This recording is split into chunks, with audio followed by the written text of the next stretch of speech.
Coucou tout le monde, c'est Lydie et bienvenue dans cette nouvelle vidéo.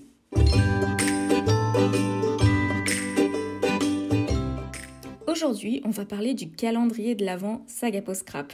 Depuis le début, chaque année, je prends ce calendrier de l'Avent Saga Post Scrap.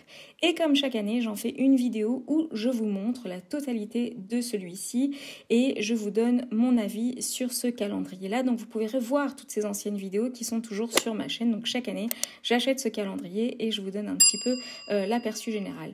Et donc cette année, j'ai le calendrier premium.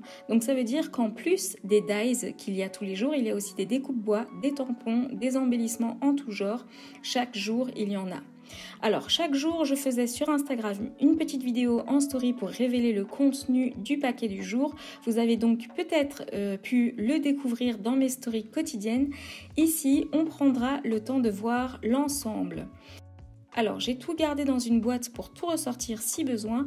Et je vais diviser la vidéo donc du calendrier en plusieurs parties pour qu'on puisse prendre le temps de vraiment tout regarder.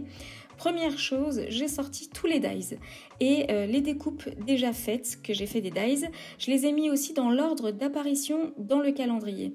Donc celui en haut à gauche, c'est le premier et celui d'en bas, le pinceau que vous voyez, c'est le numéro 25.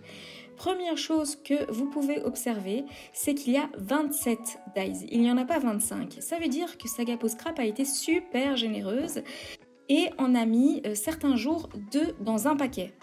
Donc je vous propose tout d'abord de vous montrer ceux que j'ai le moins aimés. Il faut savoir qu'en tant que DT, depuis ces 2 dernières années, on reçoit en fait les visuels du calendrier de l'Avent au mois d'avril, plus ou moins, donc les dessins, et on doit voter pour ceux qu'on aime et ceux qu'on n'aime pas.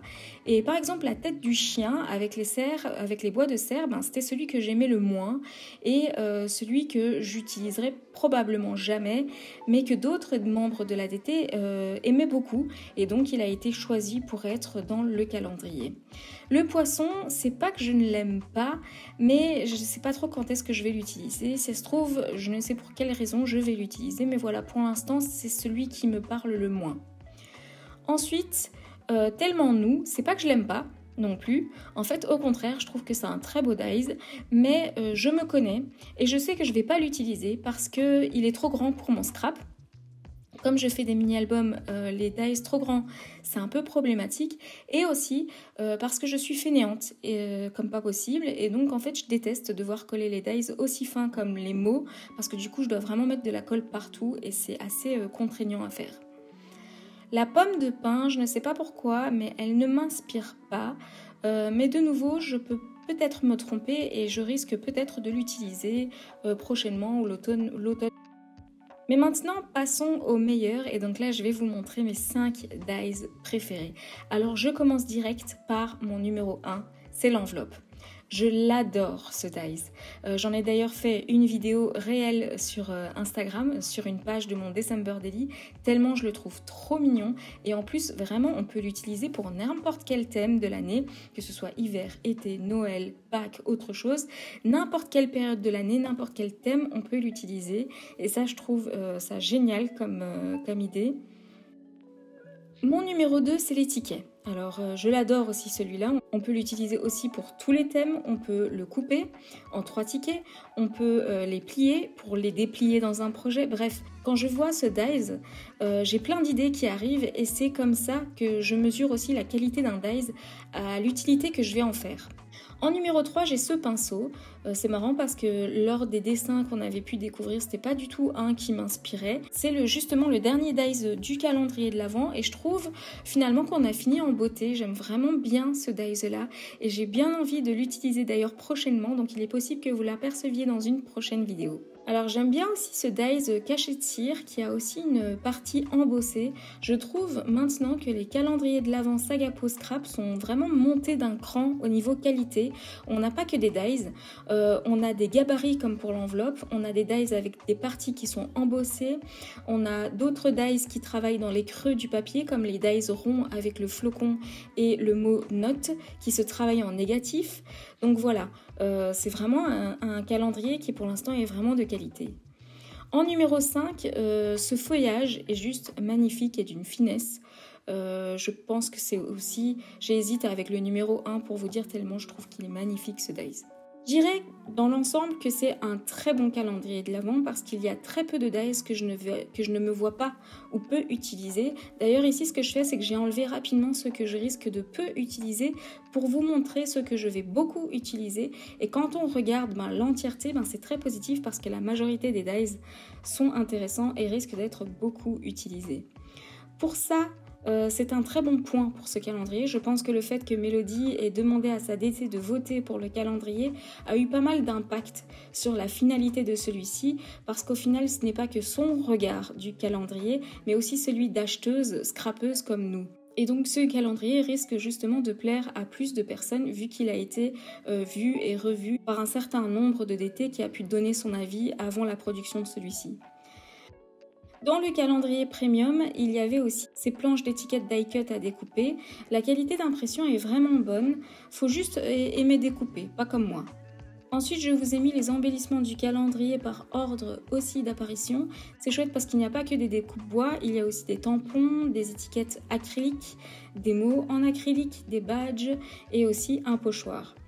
Je vous montre ici aussi mon top 1. Évidemment, je préfère les étiquettes de mots parce que c'est très facile à utiliser dans mon scrap, surtout le scrap de mini-album comme je fais si souvent. Ce genre d'embellissement est juste parfait pour ce type de choses.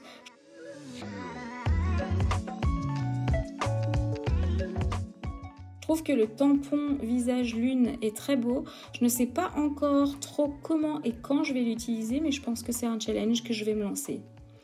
Et alors j'ai adoré cette découpe esprit nature que j'ai cassée juste avant de commencer à filmer, évidemment.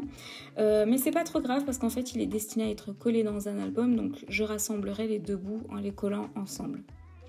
J'ai bien aimé ce badge en simili-cuir aussi, je trouvais que ça change un petit peu de ce qu'on peut voir en général.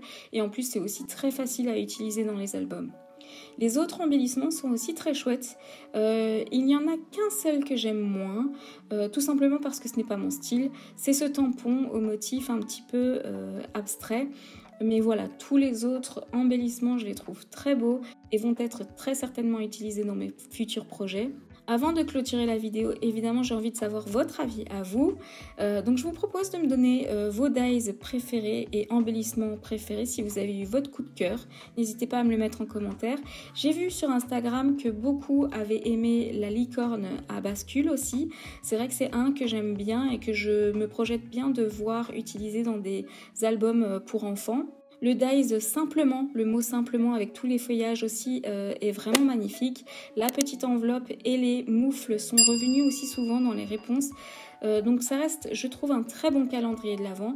En tout cas, moi, je ne regrette rien du tout. Et quand je vois tout ce qu'on a pour le prix, par exemple, le premium est à 75,75 €. C'est vraiment un super calendrier avec 27 dies. 4 planches d'étiquettes à découper et plein de tampons et embellissements. C'est vraiment un super calendrier de l'Avent. Je trouve qu'il en vaut vraiment la peine, en tout cas cette année. Chapeau bas. J'ai quasi aucune critique à faire. D'ailleurs, je vous montre rapidement que les 27 dies iront sur ces plaques aimantées pour qu'ils soient facilement visibles et trouvables dès que je veux les utiliser. Donc voilà, j'espère que cette vidéo vous a plu et j'ai déjà tellement hâte de voir vos commentaires. À très bientôt dans une prochaine vidéo. N'oubliez pas d'activer la petite cloche pour être au courant de mes nouvelles vidéos. N'hésitez pas à liker, commenter et vous abonner. À très bientôt dans une prochaine vidéo.